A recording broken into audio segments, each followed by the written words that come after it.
प्रभु जीशु ख्रीष्ट अति बहुमूल्य नाम आपण समस्त ख्रीष्ट नमस्कार जनाए पुणी नुआ सकल आशा राज्य अध्याय में स्वागत जनाऊँ। प्रभु जीशु ख्रीष्ट क्रूसर द्वितीय वाणी थिला ता हूँ आपण पाइबे लुक लिखित सुसमाचार तार 23 पर्व तार 43 पद लिखा जाए से जीशु कहले मु तुमको सत्य कहूँगी आज तुम्हें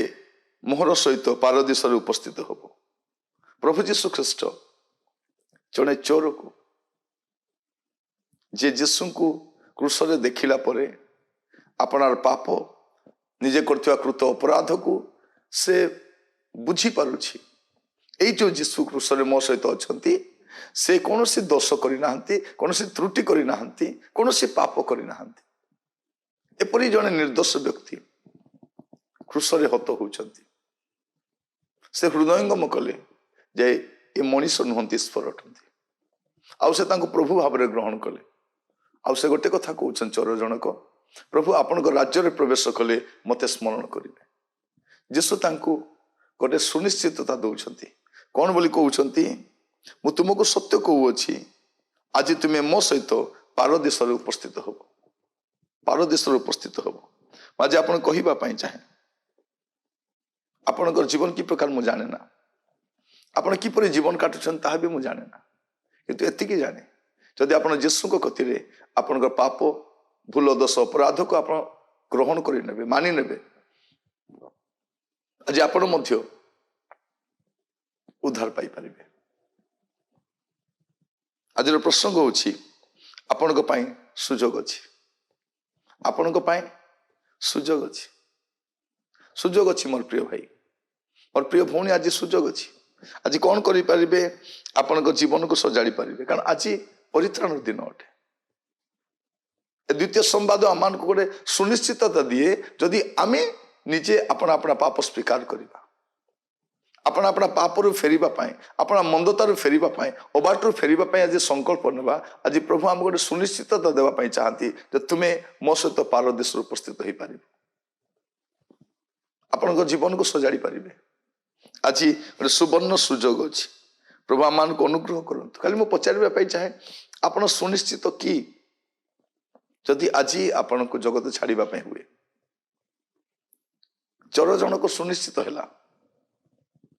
तार जीवन शेष पर्याय से जीशु को ग्रहण करें से प्रकार परिस्थिति ना हो आमर जीवन शेष पर्याय आमको सुजोग मिल कि आम जानी आम कहीपर से चोर तो ता जीवन शेष अध्याय से परिवर्तन हो गला मो भी सुजोग थी बोधे सेमती न थी पारे आम जानूना आम केतले जीवा किंतु जगत छाड़ा पूर्व सुनिश्चित होगा दरकार जे मु उद्धार प्राप्त होती मो प्रभु राज्य को जीवी। प्रभु आज आम को गोटे सुंदर सुजोग देइछंती ए वाक्य शुणु शुणु टे चिंता करवा मु सुनिश्चित कि यहाँ आम गोटे सुनिश्चित वार्ता अटे। प्रभु जीशु ख्रीष्ट जो वार्ता कहते आज तुम्हें मो सहित पारदीस उपस्थित हब यहाँ हूँ गोटे सुनिश्चित तार वार्ता गोटे सुनिश्चित आपण सुनिश्चित कि आपण मु गोटे अनिश्चित जगत में बास करुचु एटी अनिश्चितता लगी रही तारी मध्य आपण सुनिश्चित कि जदि आज किछि हुए आपण पारदीस जाई परिबे। द्वितीय संवाद ताहा थिला जने दस्यु जने दुष्कर्मकारी जने कुकर्मकारी जने असाधु लोक पापरे प्रपीड़ित जने व्यक्ति जब से जीशु को ग्रहण करुछि गोटे सुनिश्चितता पाउछि कारण से जानिला आउ केही मते उद्धार करि परिबे नै मते मरिबा पई पड़िबो प्रत्येक को मरिबा पई पड़िबो से चोर भाया क्रूसरे तो मरवाई न पड़े आमको मरवाई पड़ो केमती भी मरवा किंतु मरवा सुनिश्चित ही मरवा जो जगत छाड़े आप प्रभु राज्य संगृहित हो पारे यहाँ मुझे कहवाई जाए आज आपण सुजोग टी अच्छी ए सुजोग को हाथ छड़ा करवा ना ए सुजोग को हरइबा ना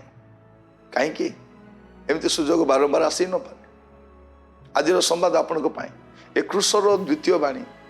आमको यही कथा कहे देखो प्रभु जीशु ख्रीस्ट क्रूसर छोट छोट शब्द गुड़िक व्यवहार कर छोट बाणीटे बहुत लंबा प्रवचन दौना बहुत बड़ शिक्षा दौना छोट कथा कहते ए छोट कथार केते गुरुत्वपूर्ण तथ्य रही आपण मो पाई जदि आम पापर फेरी आसवा मंदतार फेरी आसवा अबाटर फेरी आसवा दुष्टतार फेरी आसवा आज आप सुनिश्चित हो पारे आप प्रभु राज्य जापर आज अनुतप्त हृदय फेरी आसवा कि प्रभु को कहवा कि प्रभु मु अपना जीवन को सजाड़ा चाहूँगी मत दयाकर साहाय्य कर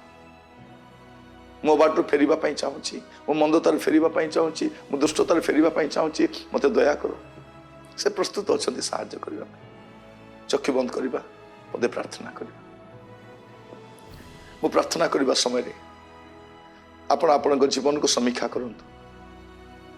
जदि वास्तव में आपण जीवन में कौन पाप मंदता दुष्टता कौन असाधु कार्य कौन गुप्त पाप लिप्त अच्छा आज से क्रूसरे हत जीशु कति आपणकर मनर कथा कहतु और स्वीकार करूँ निश्चित भाव से आपन को दया करेंगे से आपन को दया करेंगे पिता परमेश्वर आपन को धन्यवाद दिए प्रभु आज संवाद शुणी जो मैंने अनुतप्त हृदय अबाटर फेरवाई मंदतार फेरवाई दुष्टतार फेरवाई कुपथर फेरवाई संकल्प नौ प्रभु प्रत्येक को साहाय्य करो प्रत्येक को दया करो करुणामय परमेश्वर आपण को दास भाव में प्रार्थना करुँच आज गोटे सुजोग आप प्रभु आमको सुनिश्चित होगापाई जे मृत्यु पर आम कौटिक जीवु